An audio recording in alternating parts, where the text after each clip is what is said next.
కీసర మండలంలో బోగారంలో కోట్ల రూపాయలు విలువ చేసే జీడికుంటను కొందరు అక్రమంగా స్వాధీనం చేసుకోవాలని ప్రయత్నించారు. ఈ విషయాన్ని గమనించిన ప్రైమ్ 9 న్యూస్ ఛానల్ వరుస కథనాలు ప్రసారం చేసింది. ప్రైమ్ 9 న్యూస్ ఎఫెక్ట్తో అధికార యంత్రాంగం కదిలింది. వెంటనే జీడికుంట ప్రాంతంలో ప్రభుత్వ భూమి అంటూ బోర్డు ఏర్పాటు చేశారు. త్వరలో జీడికుంటను సర్వే చేసి హద్దులు ఏర్పాటు చేస్తామని ఎంఆర్ఓ యాదగిరి రెడ్డి తెలిపారు. ప్రభుత్వ భూమిని ఎవరైనా కబ్జా చేయడానికి ప్రయత్నిస్తే కఠిన చర్యలు తీసుకుంటామని హెచ్చరించారు.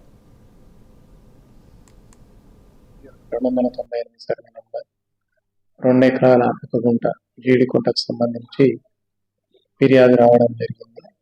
దానికి సంబంధించి మా ఆర్ఐ గారు వెళ్ళి అక్కడ ఉన్నటువంటి ఫీల్డ్ని విజిట్ చేసి మళ్ళీ అక్కడ యథావిధిగా బోర్డుని పొందుపరచడం జరిగింది. అదేవిధంగా అక్కడ తప్పకుండా ప్రతిసారి వారంలో ఒకసారి కంపల్సరీగా మా వాళ్ళు మా సిబ్బంది వెళ్ళి చూడడం జరుగుతుంది.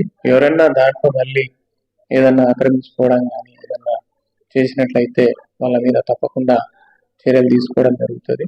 అదేవిధంగా మండలంలో ఉన్నటువంటి అన్ని గ్రామాల్లో కూడా ప్రభుత్వ భూముల్ని రక్షించడానికి మా సిబ్బంది ఎల్లవేళలా కృషి చేస్తూ తప్పకుండా కాపాడడానికి మేము ముందుంటామని తెలియజేస్తున్నాము.